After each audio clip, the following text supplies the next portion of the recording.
Hello, friends. This is Dave Hurwitz, executive editor at ClassicsToday.com, here with the Haydn Symphony Crusade. Yes, I love the Crusade.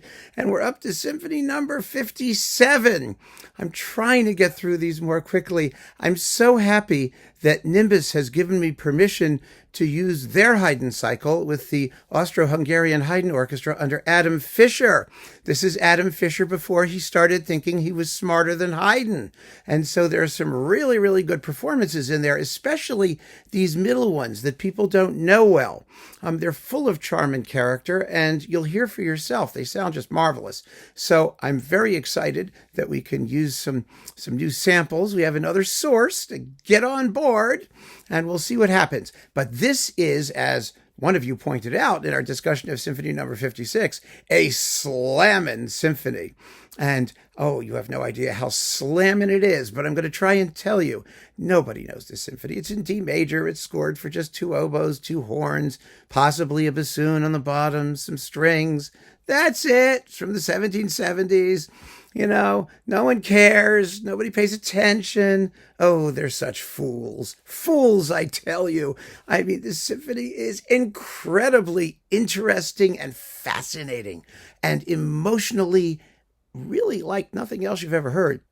I mean, it's a happy symphony. It's a joyous symphony for the most part. It's a funny symphony, but it's funny in ways that only Haydn knew how to be. I mean, musical humor is one of those topics. Someday someone should do a treatise. But the problem with humor is that when you describe it, it isn't funny anymore half the time. And this symphony has a dry wit in its second movement, particularly, which is just really kind of amazing. An astonishing thing, but the whole thing is astonishing. And what's astonishing about it is that this is a unified, complete work. I mean, it is joined together in so many different and marvelous ways. And we're going to talk about those marvelous ways. It begins with an introduction. And I want to start by just playing you a bit of the introduction. Because, well, you've never heard anything quite like this introduction. Listen to this.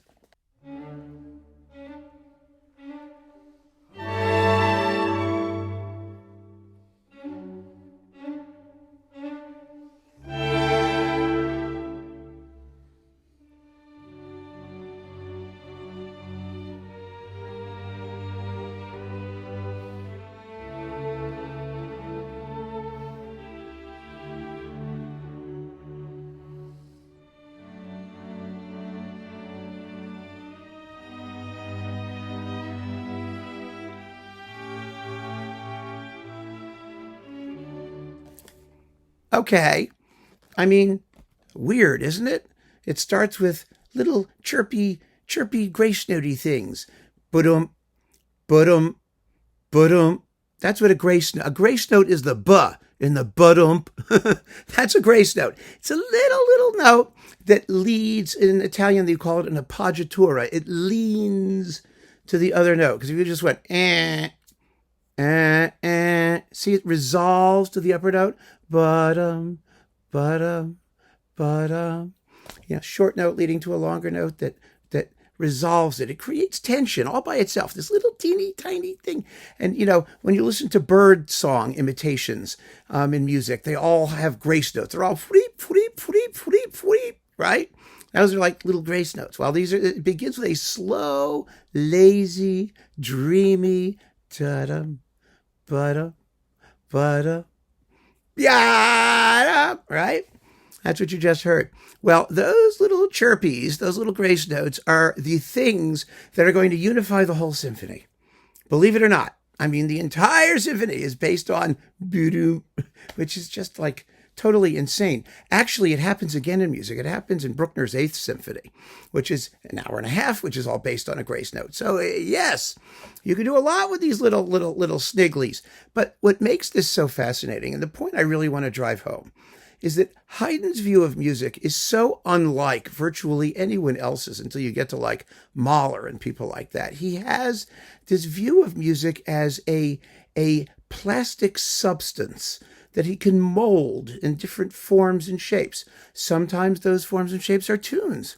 actual melodies. But sometimes they're not. They're just objects. And the budum is an object. And anytime he uses it again, you will hear that he's using the same object. It doesn't matter what the tune is. It doesn't matter what key he's in. It's a thing. It's a thing shaped out of music. And Haydn was really the guy who first did that. And no one ever, I think, did it quite as extensively as he did, explored all the different things he could create with this infinitely malleable substance that we call music, that we call tones. So this symphony is based on a thing, not a tune. It's a thing. I mean, in music terms, we call it a motif, maybe, or motive, or something like that, because it has to have its own category of objects created out of musical fundamental sound substance stuff. So every movement, except the second, but that's a different case in point, every movement is going to begin with some version of those grace notes. So I have a little example for you. I mean, we're just diving right into this sucker. Those grace notes begin the first movement, the minuet, and the finale. And they're all in a different melodic format. You know, the tunes are different, the rhythms are different, you know, the keys can be different. It doesn't matter because you hear the object, the thing. And I have a little example with the first movement, the opening of the third movement, and the opening of the finale with little pauses that I've inserted between them. And I'm going to play it for you now, and you'll immediately grasp that this symphony is written according to a long-range plan. A very long-range plan. So here is the long-range plan.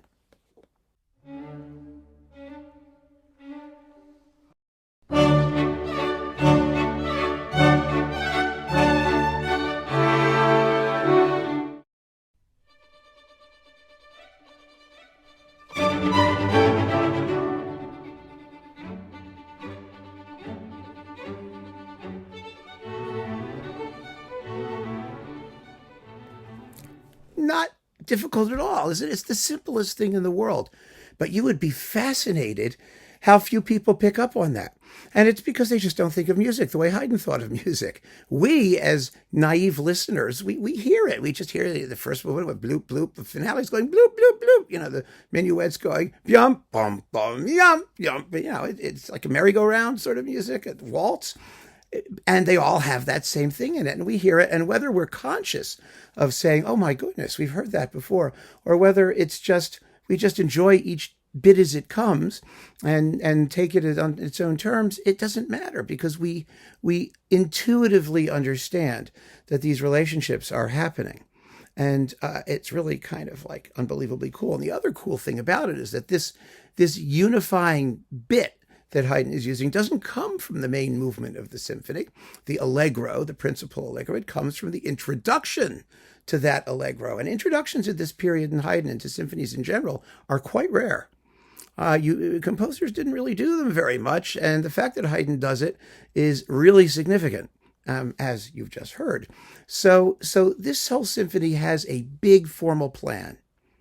And when you think about it, you know, the whole thing lasts about 20, 25 minutes, depending on repeats and whatnot, when you play it all the way through. That shows you that Haydn's vision is operating on a very large and expanded scale, even though the individual movements aren't terribly long, because you have to think of them all together as one work. So that's the introduction, and it's the key to the whole damn symphony. But the first movement, the actual allegro part, is also interesting. It also has a role to play in the rest of the symphony, which we will get to in anon. But I would like to just play you the opening theme, the opening bit, so you get a sense of it. Because it also has its own very, very interesting character, and there's a reason for it. Here it is.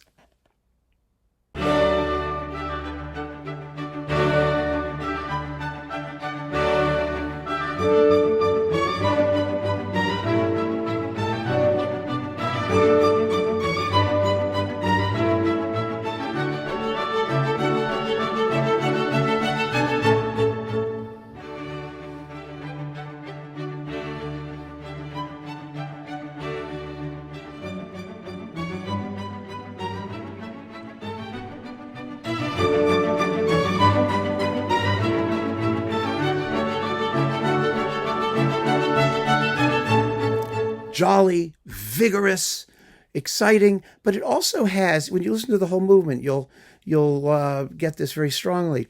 It also has sort of an overture-like quality, which is very, very interesting. It's not, Haydn wants to write a beefy and enjoyable first movement, but he also wants it to leave the door open for all the stuff that's coming, because as we've just mentioned, the key to this symphony is not so much the individual movements themselves, delightful though they are, as the relationships between them. And so this first movement had a big introduction. That introduction that I played you, that little bit of it, it goes on for quite some time. And so when the allegro starts, it comes out of nowhere. It starts like you're already in the middle of something and you're getting a piece of something that already exists. And then it's over rather quickly. It's really interesting. But you have to hear the whole thing in order to get the full effect, naturally. So I leave it to you to do that. Now the second movement. Oh my God, the second movement. The second movement is a theme and variations, except that the theme begins with another one of those musical objects. In fact, the entire shape of the theme, that is the first half of the theme. Most variation movements have themes that come in two parts, and both are repeated. But the first part of the theme has just about exactly the same shape as the introduction. Remember, the introduction was bloop, bloop, bloop, what up? So it's object, musical motive or object, then tiny bit of what wants to become a melody. It's sort of a passionate expostulation in the introduction, and then object again, and then another passionate expostulation. Well, the second movement theme is exactly the same thing. It's not the same tune, but it's shaped the same way. So again, we're not talking about relationships between melodies.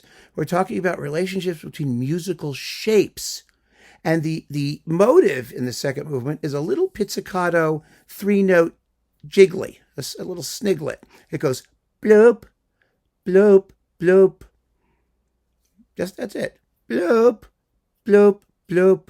And then there's a little bit of a tune. Da, da, da, da. And then it does it again. Bloop, bloop, bloop. So it's three notes, just like you had three doo-doom, ba-doom, ba-dooms in the introduction, and then a little string thing, and then another three-note thingy, and then another string thing. Same shape, totally different melody, totally different key. It doesn't make any difference because you recognize the shape.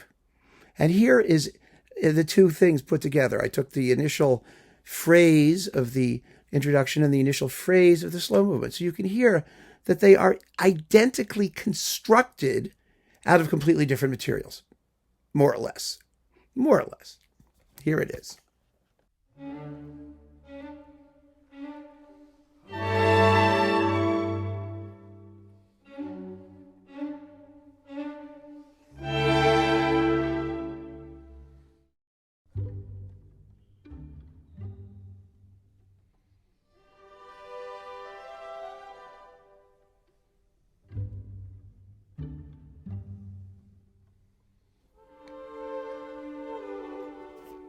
See what I mean?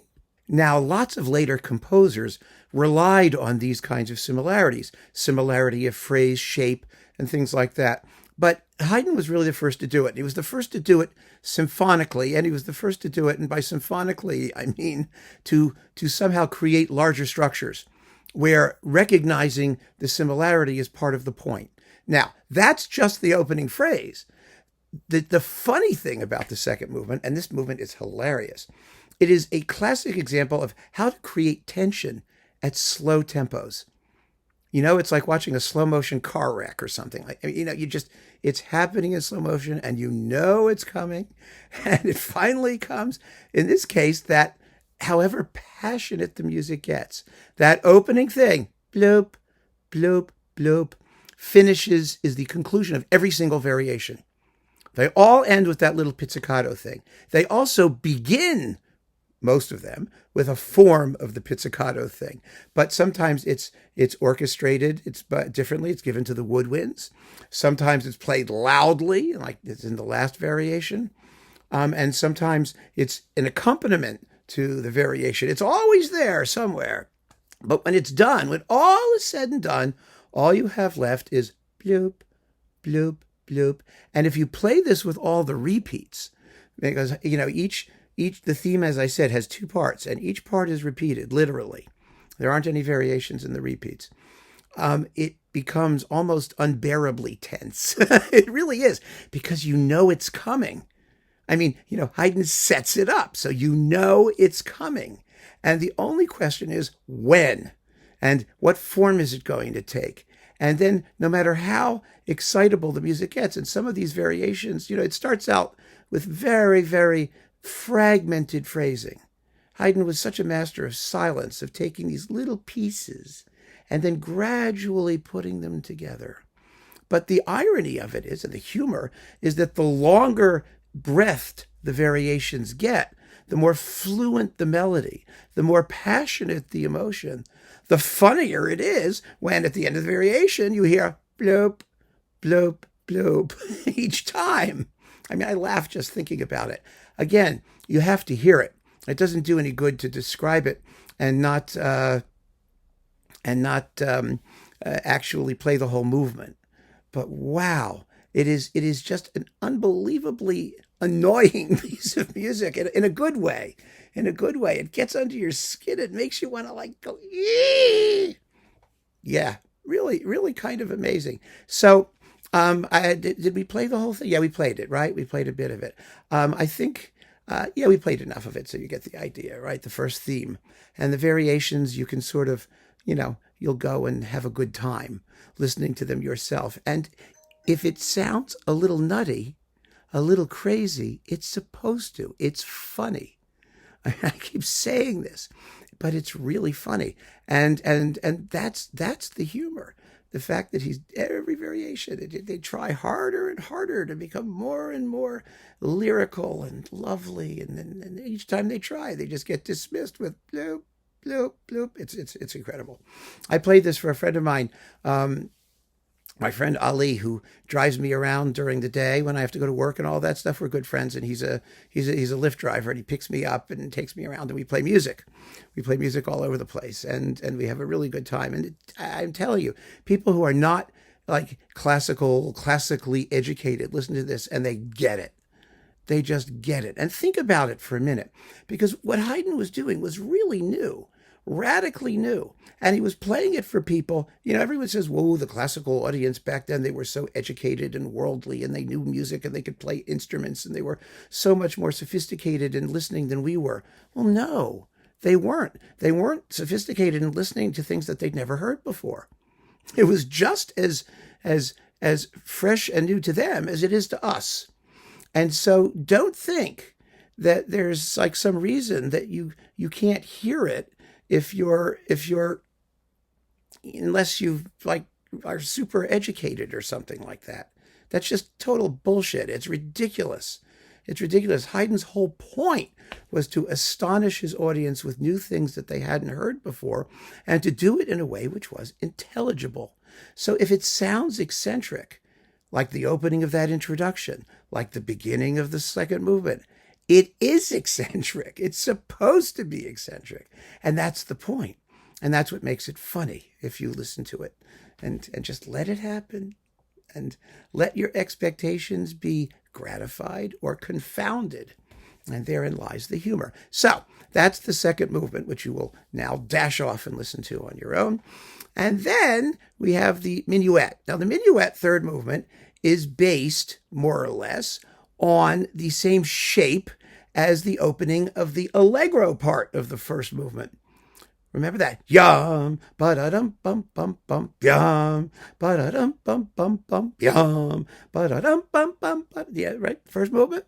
Well, this Minuet is combines that idea, that sort of three hard downbeat, a first beat accents, with really building up an arpeggio, a D major arpeggio in this case, because the key is in D, but building up the symphony in with simple harmonies, and in this case it's really a kind of a merry-go-round tune, as I said before, but he includes the grace notes.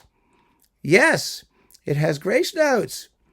It's really kind of goes yum wham yum yum yum ba ba da da da. So you've got the whip grace note thingies, and I made a little example here also, so you can hear the first theme of the first movement and the opening of the minuet, and you can hear their similarity. But note the grace note thingies in the minuet, loud this time, not soft and quiet and lazy, but really vigorous and shum, fum, 1, 2, 3, 1, 2, 3, what?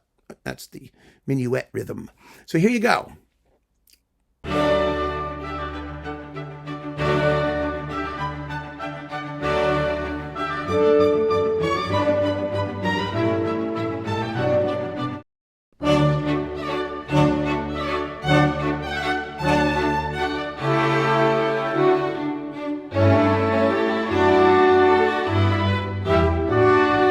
Did you catch that similarity?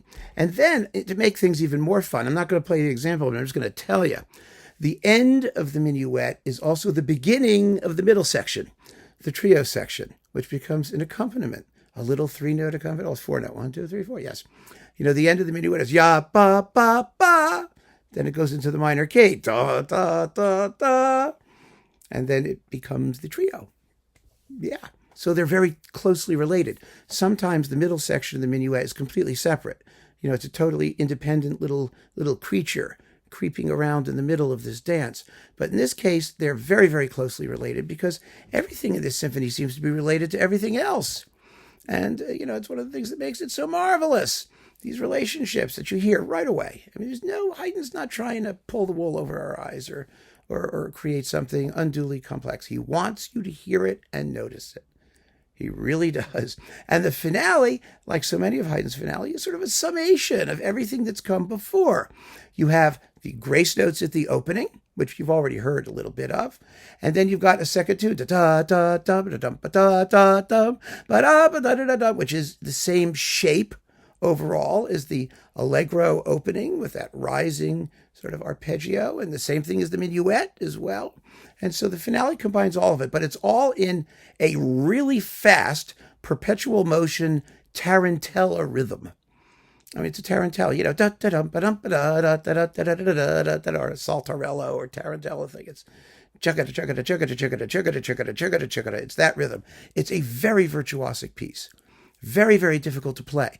And I think maybe one of the reasons that this symphony doesn't get played as much is because the finale actually requires some serious rehearsal if you're going to do it right.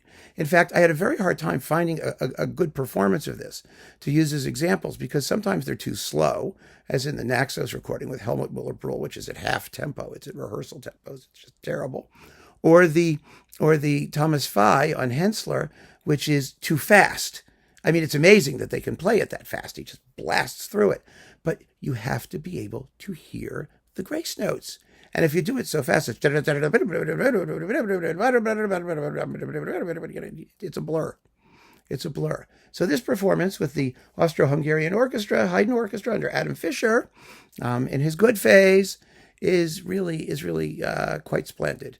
And I think it goes at just about the right speed. It really does. So let me just play you a little bit of the opening so you can hear those two themes, the one with the grace notes, and then the second, the sort of the main tune, actually, after the grace note thing is kind of an introduction. Remember the grace notes in the symphony's introduction? And then you get a tune, which also includes some of those grace notes too. So Haydn is really, really summarizing the entire concept behind this symphony in just one joyous whirlwind of a finale. So here is that. Here's that bit.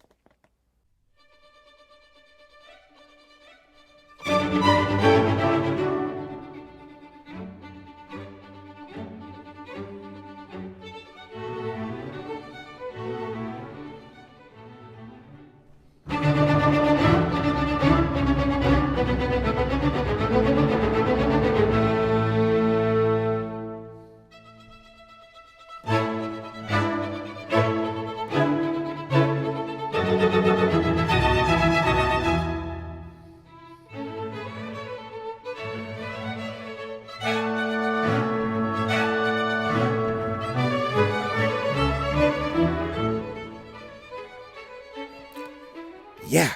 And now you can go and listen to the entire symphony on your own, and you just have to.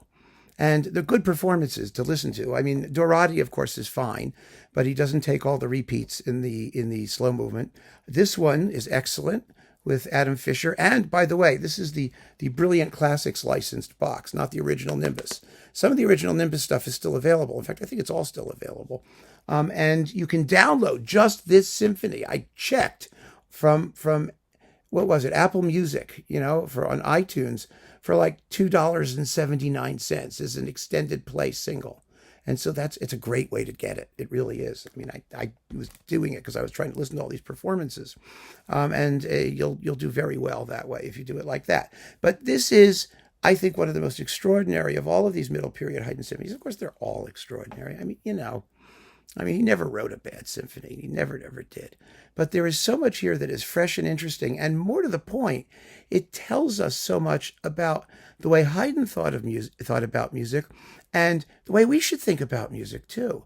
Not just as a bunch of tunes arranged in a, formulaic way, but rather as a combination of tunes and objects and shapes. And there's so much more to the musical materials that Haydn uses that most of us understand or care about. And if you do understand it and care about it, you'll begin to realize that, first of all, Haydn was like the most incredible genius that ever manipulated music. I mean, that's, there. And I mean that absolutely. But beyond that, that there is a world of musical opportunity out there that you can enjoy thanks to your training yourself to hear these things that are not just, the most obvious tune things. It's not that these things aren't obvious. It's just that we're not taught to recognize them for what they are.